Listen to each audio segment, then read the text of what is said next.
해석이란 말이에요. 근데 소련에서 아니야. 미나리 쏜 게 아니고 나쁜 가청 석고 활동하는 그거 우리가 쐈어. 왜 우리 영공 침범했어? 그 사람들의 주장은 그거였단 말이에요. 이 사건이 일어나고 20년이 지나서 그러니까 2003년도에 조선일보 기자가 미국의 조종사를 찾아서 러시아에 갔습니다. 진실이 궁금해서. 굉장히 어렵게 찾았어요. 찾아서 이제 보니까 나이도 있고 해서 자 시골에 병방에 가서 이제 전원 생활을 하고 있는데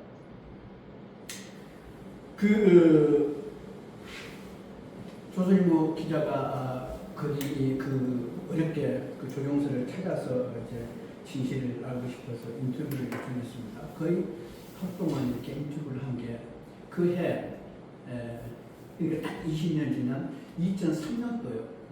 매도는 소문가 될 겁니다. 그런데 그때 월간 조선에 그 인터뷰 기사가 실렸습니다. 제가 그 한 토막을 한번 읽어드리겠습니다.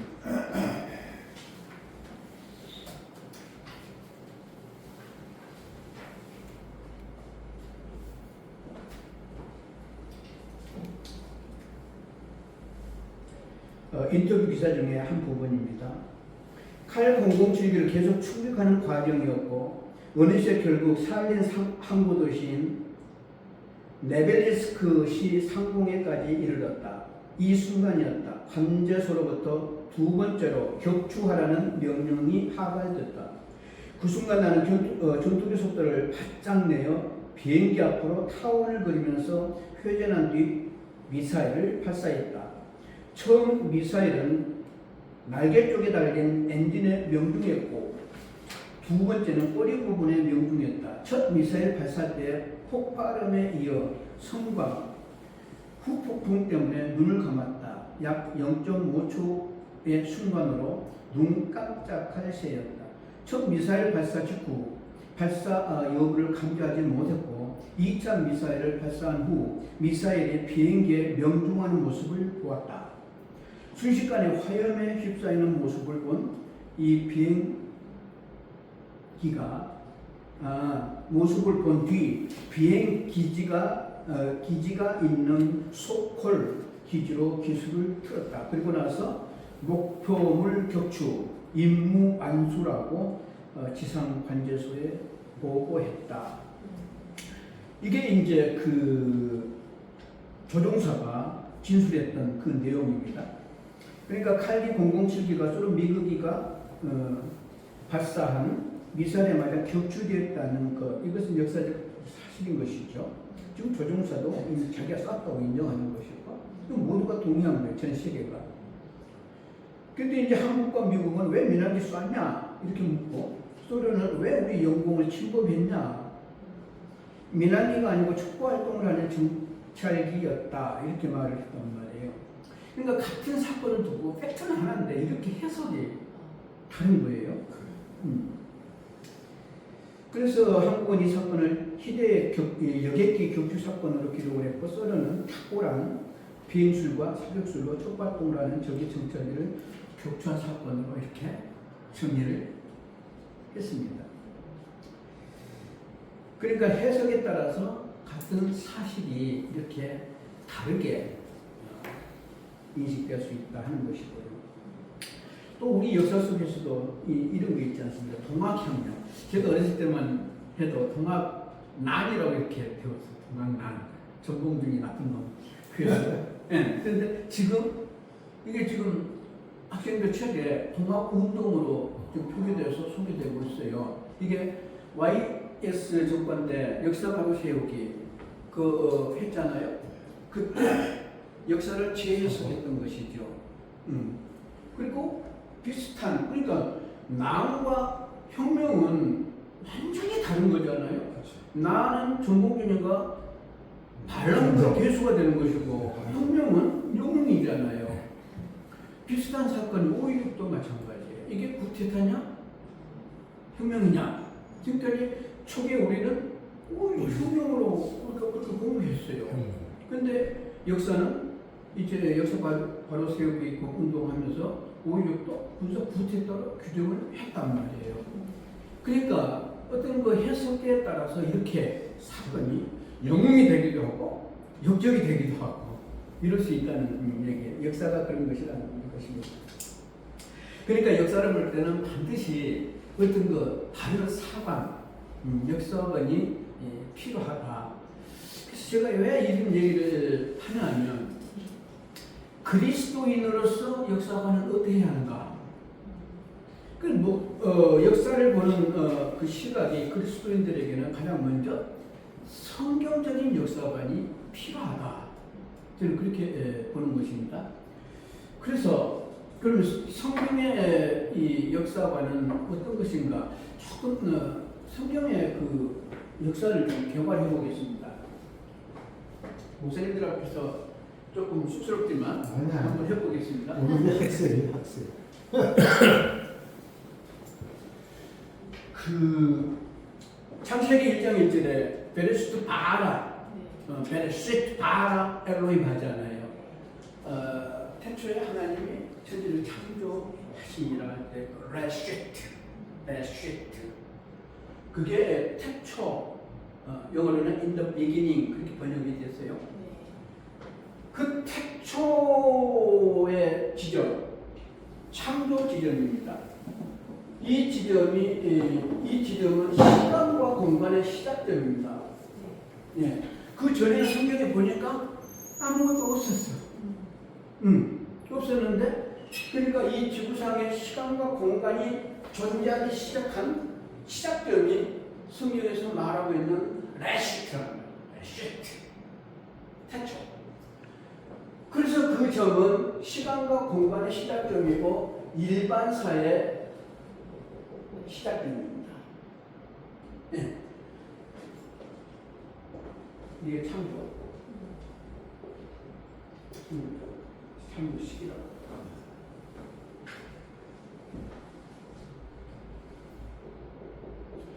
그럼 하나님에게 있었고 이전은 없고 이것으로 시작된 거냐? 아니요. 아니요. 그럼 그 전에 이미 존재하신 하나님의 세계, 그건 뭐라고 해요? 우리가 영원이라고 얘기해요, 그거를. 네. 그러니까 우리가 그 영원성에 대한 이 개념이 바르게 서지 않으면 성경을 해석하는데 굉장히 어렵잖아요. 그래서 나는 학생들한테 이 영원에 대한 얘기를 꼭 강조해서 합니다. 왜? 하나님을 바로 알기 위해서, 그리고 성경을 바로 해석하기 위해서. 이건 영혼의 세계예요. 영혼의 세계에 계시던 하나님이 이 우주 공간에 시간과 공간을 주시고 시작을 하시고 창조하시면서 시작이 돼요. 이로부터 일반 역사가 시작이 된단 말이에요. 이렇게 하다가 이제 큰 이제 대목 이 사건을 조금 붙여보겠습니다. 창세기 3장에 와서 이제 인간이 타락하잖아요. 근데 그 타락이 아담 안에서 태어난 모든 사람들에게 전가돼서 아담 안에서 태어난 모든 백성, 모든 사람은 죄인으로 태어난단 말이에요. 그래서 우리가 인간이 죄를 짓는 것은 죄를 지어서 죄인이 되는 게 아니라 성경적 내에서는 죄인이어서 죄를 짓는 것이에요. 그렇죠. 그렇습니다. 그런데 이 인간의 타락 참 재밌습니다.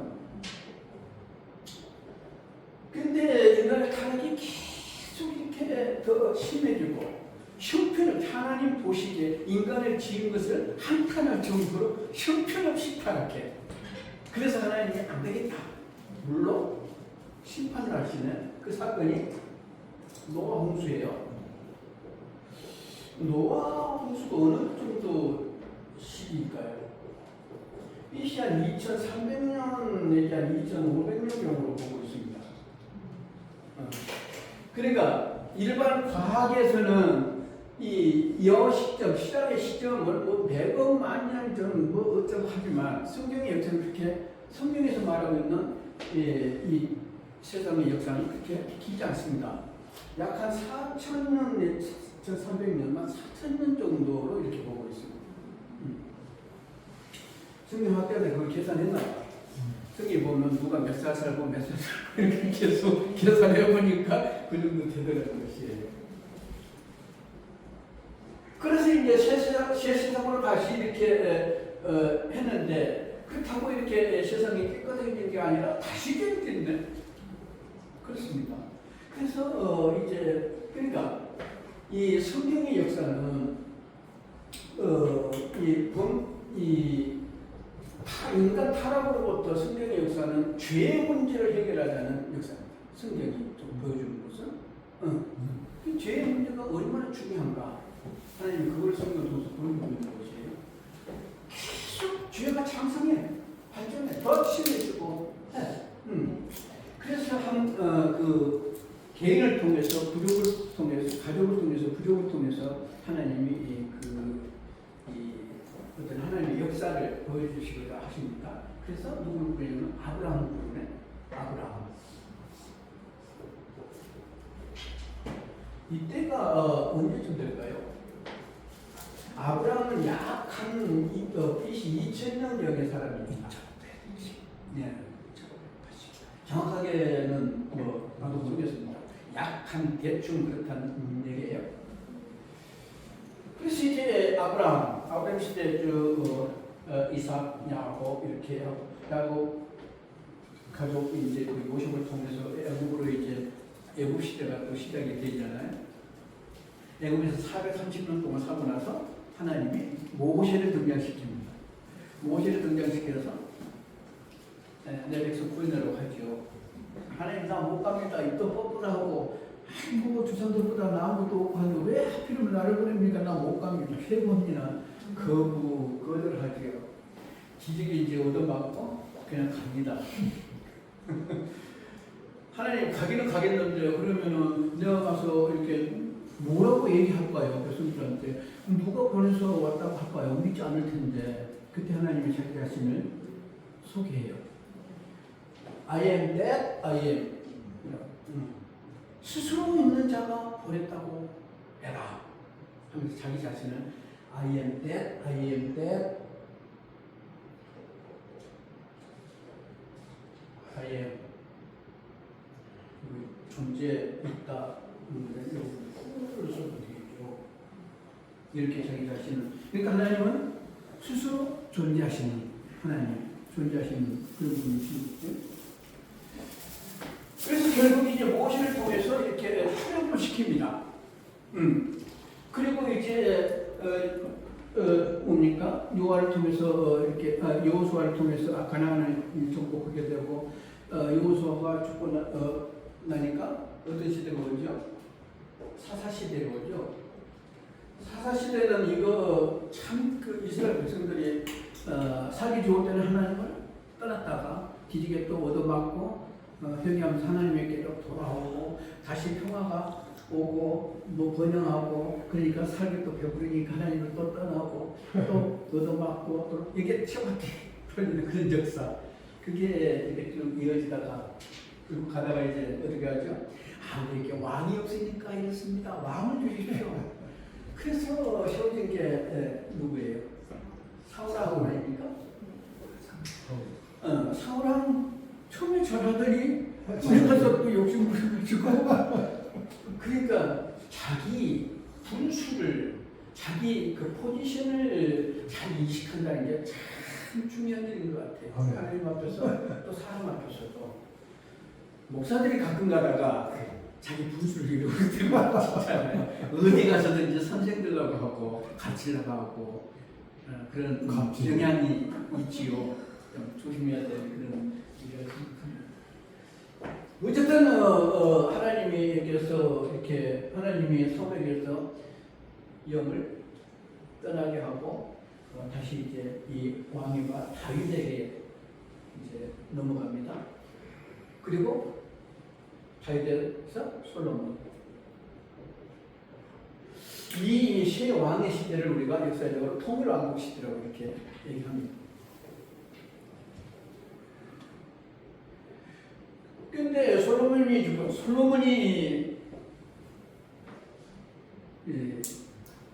여자가 많았잖아요. 1000명 어떻게 1000명을 데리고 살아내는지 모르겠어.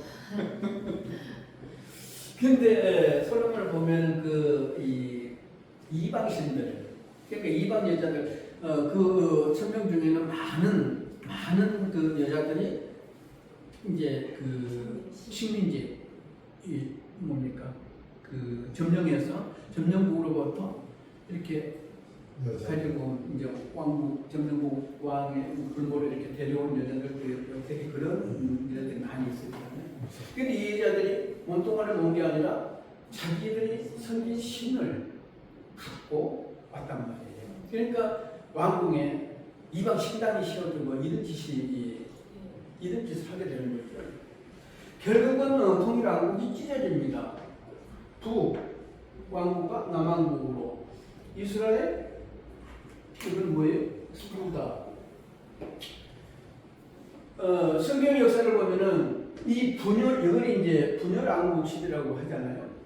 분열왕국 시대 때 선지자들이 가장 활발하게 활동했던 그 시기입니다. 그러니까 이 임금의 백성들이 하나님을 떠나지 않고 말씀에 순종했던 시기는 선지자들의 역할이 별로 없어요. 필요 없어요. 제사장만 있으면 돼. 왜? 그들에게는 이미 토라가 있으니까. 말씀에 순종하고 그냥 그대로 하면 된단 말이에요. 그런데 하나님을 떠나서 토라는 있지만 말을 듣지 않으니까 하나님이 직접 사람을 보내서 말씀하게 하잖아요. 듣든지 아니 듣든지 가서 선포하라고 하나님 말씀하시잖아요. 그래서 그 분열왕국 시대는 물론 좋은 선왕들도 있었지만 대부분이 악한 왕들이 참 많이 있었어요. 왕이 악하니까 백성도 악하지고 그래서 선지자들의 활동이 가장 많았던 시대가 분열왕국 시대였습니다. 모세 시대는 BC 한 1500년 정도 되죠. 모세는 1500년 되고 다윗은 BC 한 1000년경. 되게 보면 500년 단위로 큰 사건들을 성경에 보면 있었어요. 되게 이제 확실히 그런 건 아니지만 역사적으로 보니까 되게 이제 그래요. 그런데 이제 성경에 보니까 하나님이 너희들 그렇게 악한 한 나라를 떠나버리면 너희들이 망한다. 그 징계, 심판에 대해서 계속 예고를 하세요. 그래도 돌이키지 않고 지금도 좋은 대로, 눈에 보기 좋은 대로 행해. 결국 이스라엘은 아수르에 망합니다. 이게 한 780년경 되죠. 유다는 어디 망해? 바벨론에 망합니다.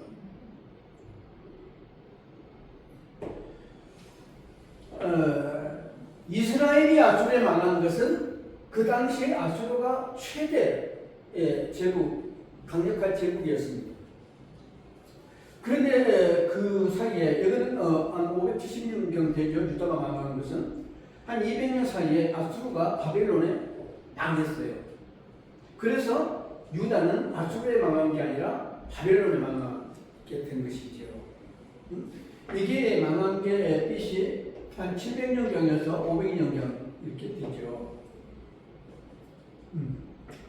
근데 이 바벨론은 어디 망해요? 헬라. 누굽니까? 알렉산더한테 망합니다. 그 다음에 헬라는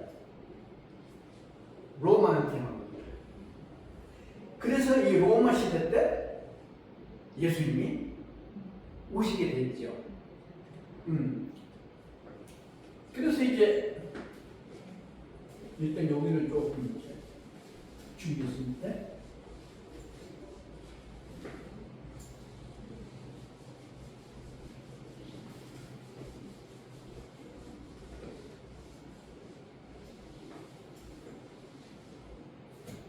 그래서 이제 구약과 신약 이 사이 성경이 침묵하는 이 기간이 한 400년 정도 되죠.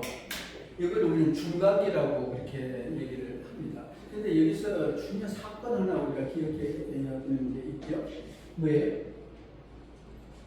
마카비 형제 그 혁명 그거 기억해야 됩니다. 그래서 하스몬 왕조가 세워지죠. 이 하스몬 왕조 때 바리세파가 나와요. 왜냐하면 그 마카비 이 혁명 요거 잠깐 얘기를 해야 되겠네.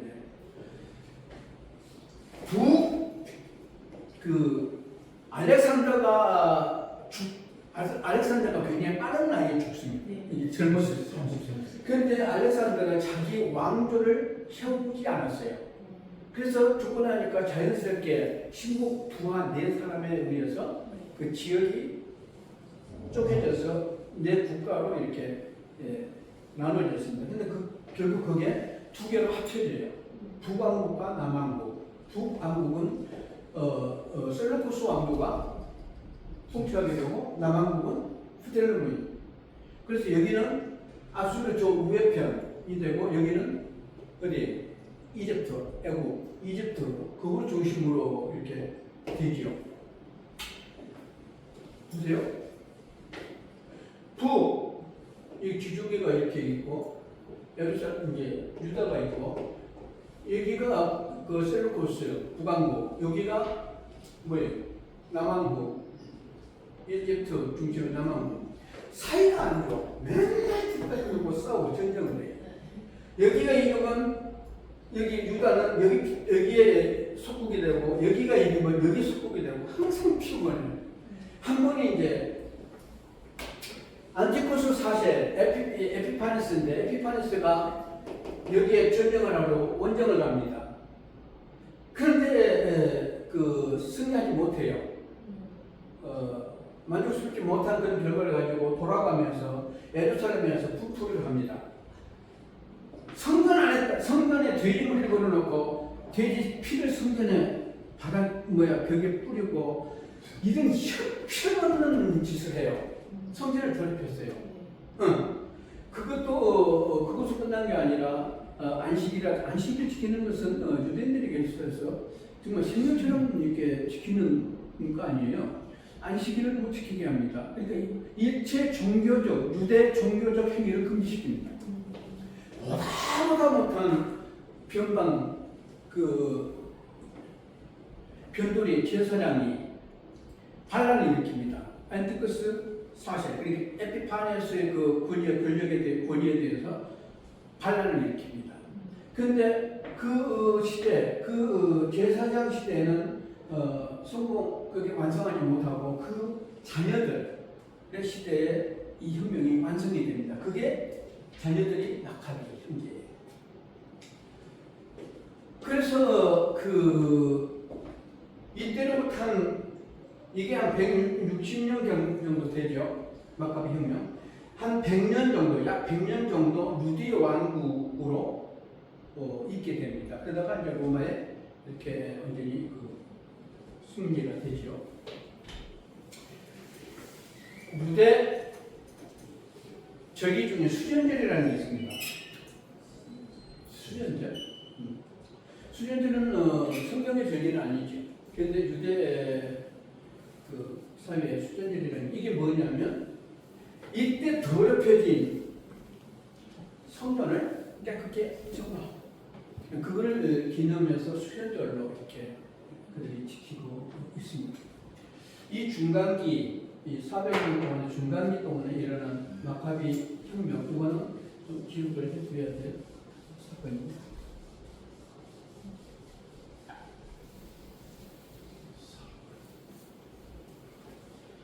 그 다음에 이제 예수님이 오시지요. 다시 또 이렇게 가겠습니다.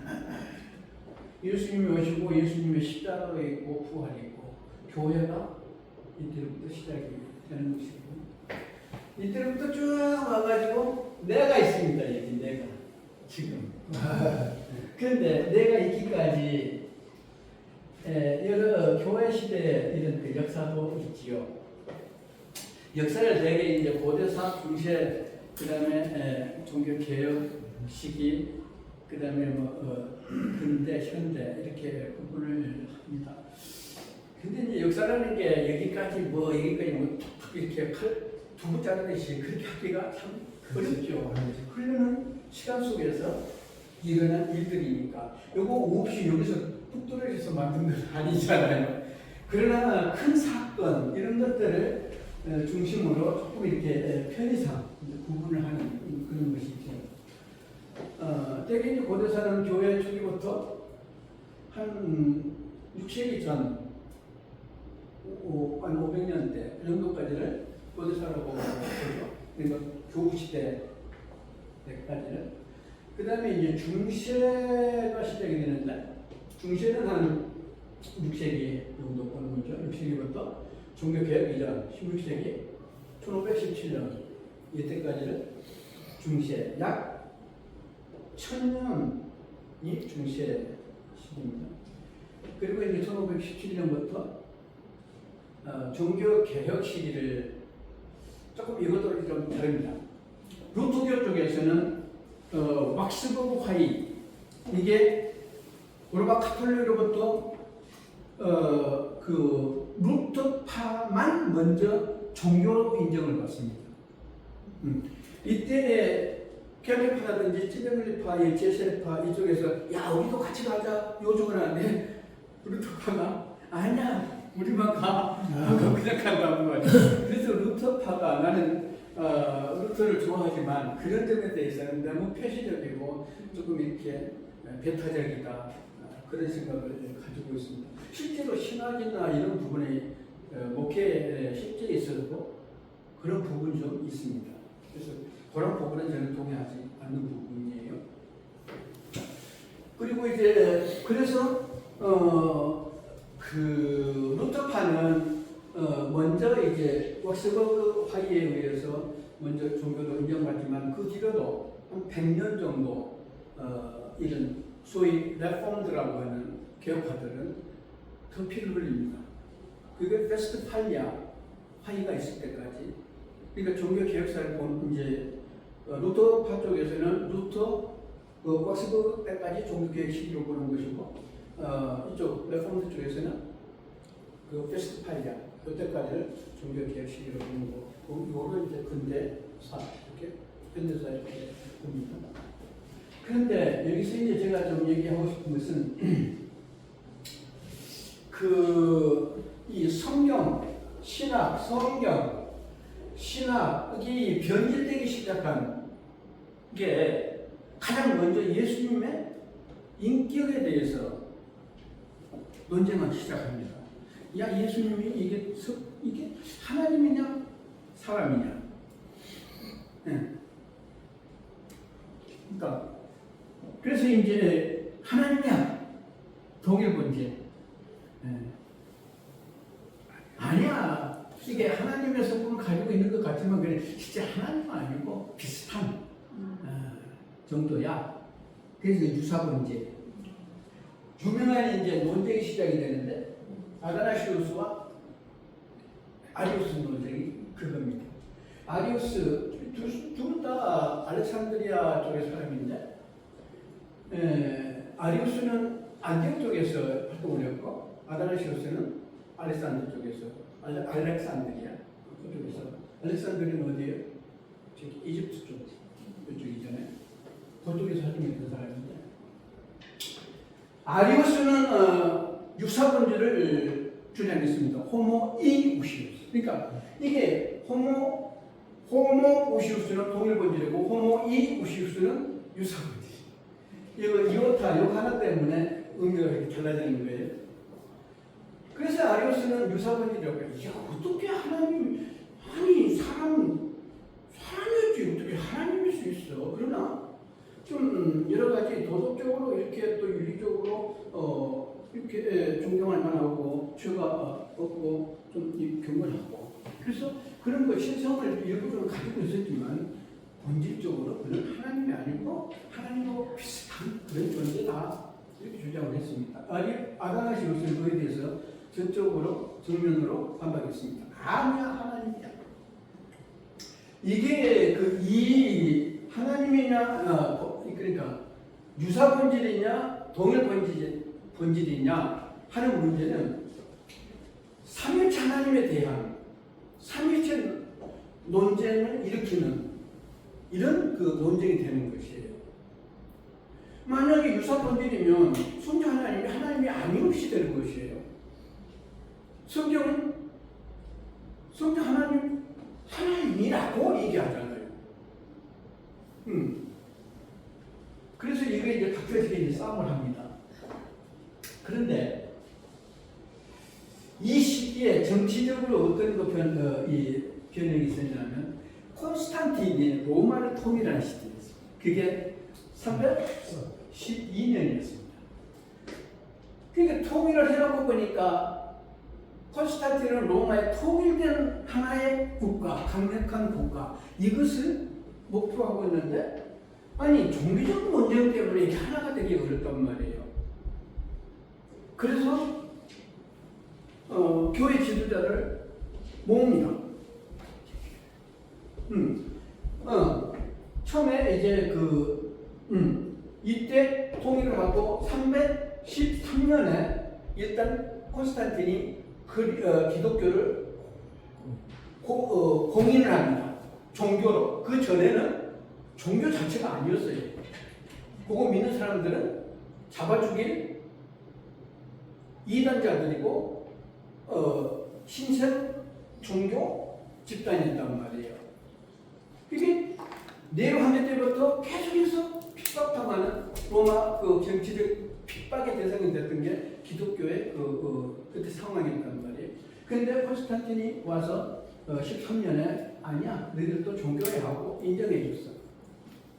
이거 국교를 인정한 건 아니에요. 국교는 이로부터 한참 후에 누구죠? 갑자기 생각이 안 나네. 다 있어요. 국교를 이제 공인한 헌재는 하다가 계속해서 시답되는 논쟁 때문에 이 제국이 하나가 되지 않고 이렇게 불편하다는 거예요. 그래서 콘스탄틴이 교회 지도자를 모읍니다. 그게 325년? 3년? 5년. 이게 니끼아 종교회의입니다. 니끼아가 어디에 있어요?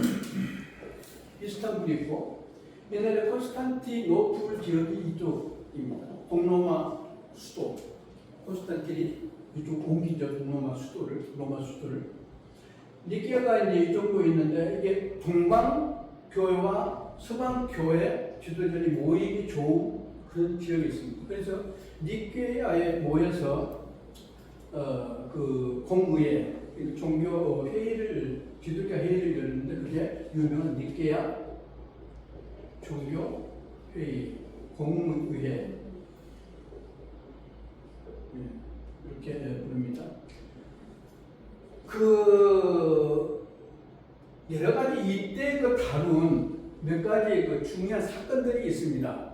부활절을 날짜를 정하는 것도 이때 정해졌어요. 지금 부활절 어떻게 정해요? 만월이 지나고 3주? 그러니까 충분히 지나고 만월이 지나고 돌아오는 첫 번째 주일. 그 원칙을 이때 정해요. 근데 그 전에는 서방교회는 양력 중심이고 동방교회는 음력 중심이니까 이게 너무나 차이가 많은 거예요.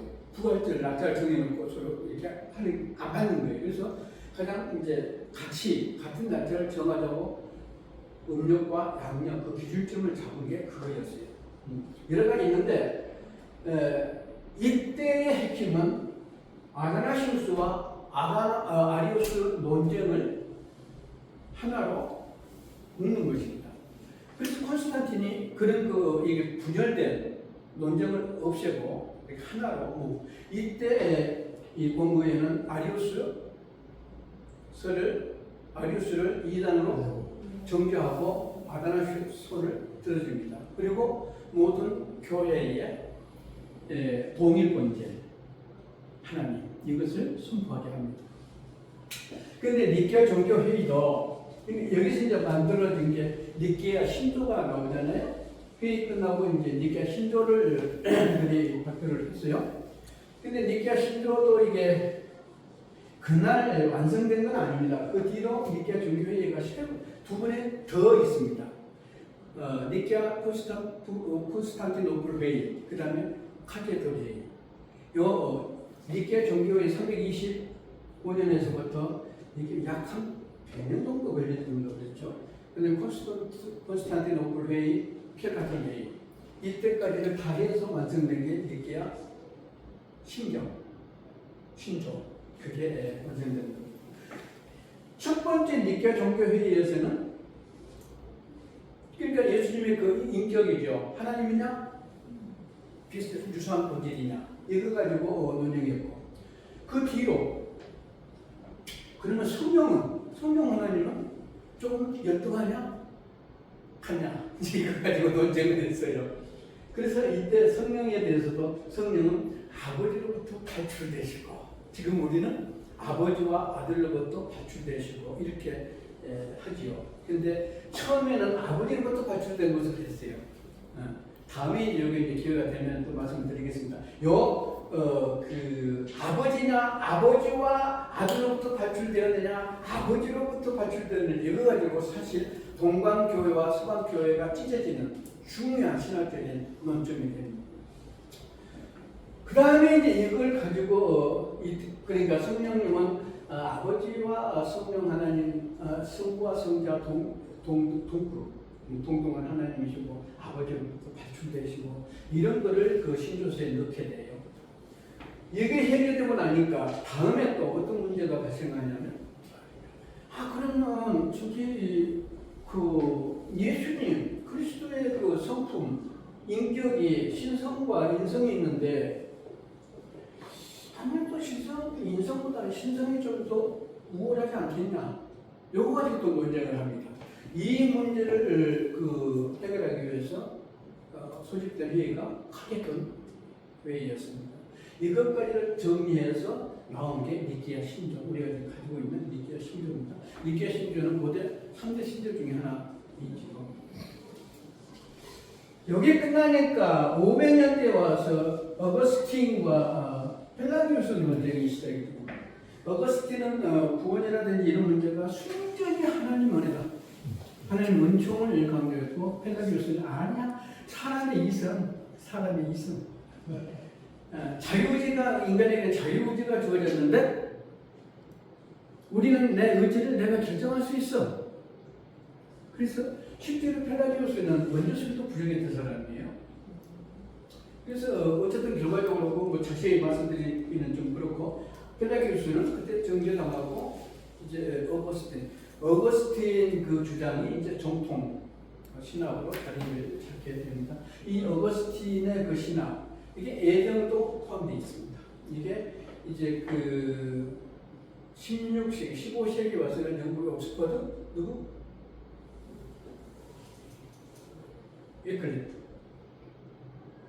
위클리프 옥스퍼드에 위클리프로 이렇게 연결되고 위클리프 사상이 야누스 그 보헤미안 척의 야누스 그 다음에 야누스의 그 신학 사상이 그대로 루터에게 전수됩니다.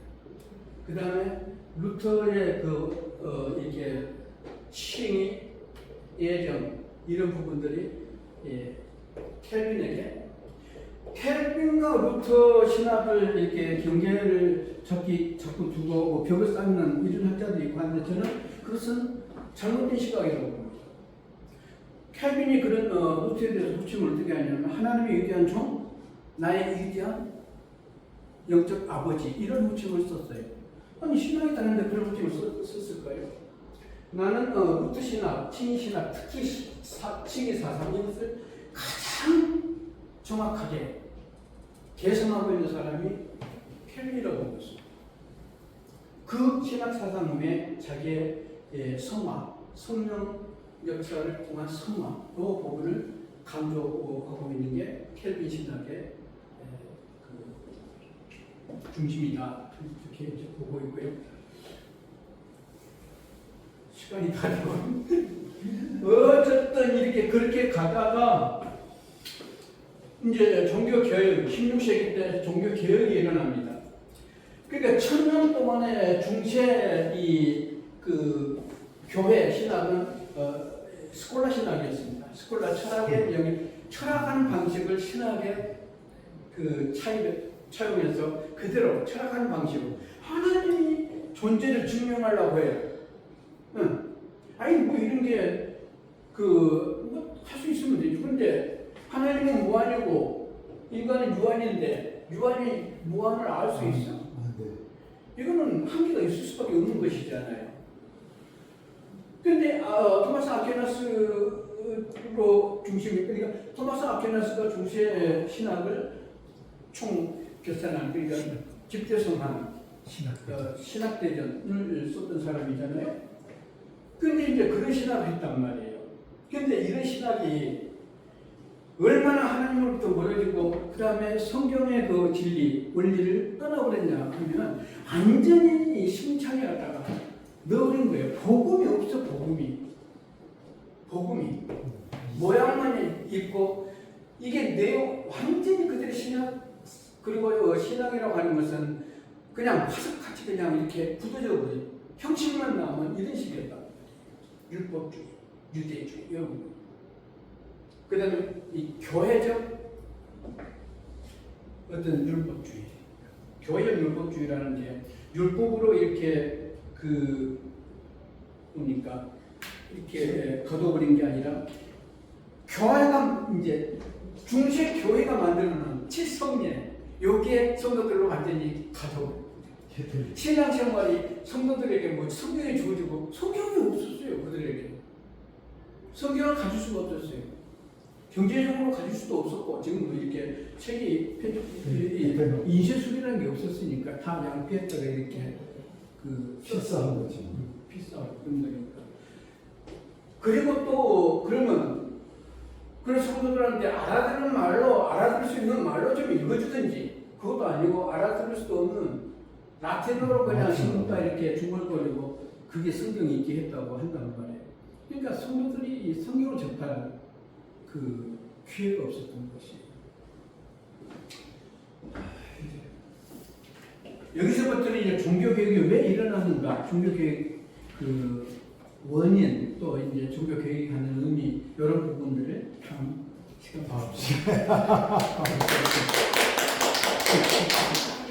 감사합니다.